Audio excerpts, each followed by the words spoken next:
feel pretty good. I'm about 95%. I mean, I'm holding out kind of the 5% just because kind of that conditioning isn't there. My lung capacity isn't there. I'll run out of gas a little bit quicker than usual. But other than that, man, I feel great. And if you don't mind, just telling me how did you get diagnosed, and what was that situation like for you? Yeah, well, it's kind of interesting, unlike some of the other circumstances that people can pinpoint exactly how they got it, I have no idea. I mean, all I can go back to is, I mean, I was with my family and kids. They didn't get it. All I can go back to is a gas pump handle. I did go to the hospital early on when I had like a 102.6 fever, but at that point there was no, we didn't have all the laboratories weren't ready for everyone to kind of bombard them with samples. So they were only giving them to people that were elderly or they had comorbidities, that sort of thing. So I was turned away then. It's kind of a shame because knowing if I would have known, I would have kind of handled everything differently. But that's life. 12 days later, I kind of got rushed to the hospital and I did get a COVID test then. Ironically, 5 days after that, when I got my results, I was actually being discharged. That's the interesting part. And just obviously, the whole country is still dealing with this disease, and it's affecting so many people. It seems like everybody either knows somebody that's dealing with it, or the degrees of separation aren't that far. When you were dealing with it, and like you said, you were discharged when you got your results. Did it catch you by surprise, the symptoms you had and just how serious it was?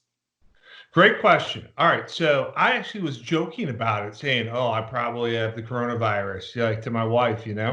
Um, Again, I mean, this disease, it will find you or has the possibility to find you if you're not being smart anywhere, whether you're healthy or not, you're younger, you're old, whether you're in a hot zone or not. I mean, I know I'm just outside of Detroit. Obviously, I know New Orleans has had issues.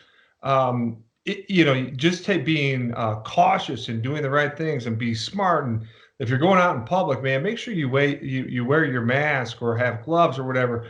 It may feel silly or whatever, but the reality is, it could make your life a lot easier. I can promise you, I would have done that. Would I have known what was coming for me in the future? Right? It got pretty serious with me. I know there's a lot of different strands with this, right? So for some people, it doesn't affect them much. I don't know. Is that based on blood type?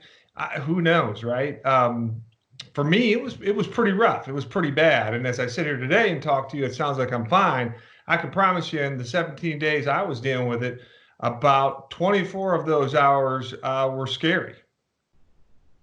So So the simple message is, be smart, be safe, and do the right things and treat it like it is a possibility for you to get. Be smart. all right, and I was reading up a little bit about your story. I'm to understand that you even kind of caught the president off guard, that the COVID affected you so drastically, considering you played several years in the NFL and were an elite athlete. Yeah. Look, this thing doesn't care if you're an elite athlete or anything else, right? In fact, I think it worked against me, Amos, if I'm being completely honest. Like, being a grinder, I was never like this star NFL player. I was a grinder and grinded out 10 years just on some of it. Certainly I could play, but a lot of it was pure will too, right? And being in the right place at the right time, being dependable, being a good locker room guy, all those things. Okay, so for this specific thing, we're dealing with this virus, I would actually tell you it worked against me because I was trying to grind out another day. I kept on thinking, hey, tomorrow's going to be better. I'm going to turn the corner. I'm going to start to feel better.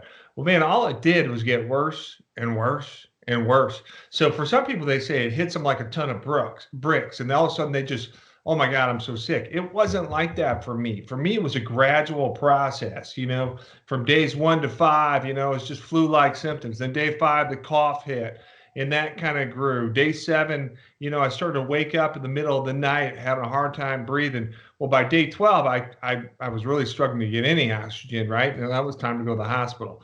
So I just think it's interesting how there's different genes, and there's different things happening with this virus that it's actually jumping wells and morphing a little bit. Also compared to, essentially all these different people and how they can combat it. It's really, really interesting. All right. And you talked about, kind of thanking some of the people that helped you along the way, in terms of, helping you with treatment and everything. Just what can you say about that and the ways that they're experimenting on, treating? Yeah, so there's kind of two parts to that question. So certainly very, very thankful for all the nurses and everything they're doing.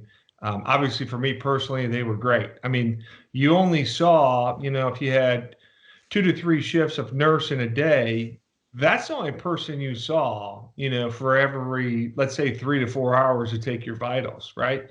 So it was nice to have them around at the very least and have a brief conversation with them. But for them, right? I mean, they have all the PPE gear on, and certainly nobody wants to get them sick. So they're in a tough spot, man. In fact, my sister's a nurse right now, and she's typically a CRNA, right? She's administering drugs to put people out for surgeries. Well, because there's no surgeries right now, they actually moved her, and she's actually dealing with the ventilators with patients. So that's a pretty serious deal. So of course I have a lot of concern for her because those are the most sick patients, right? Going on a ventilator.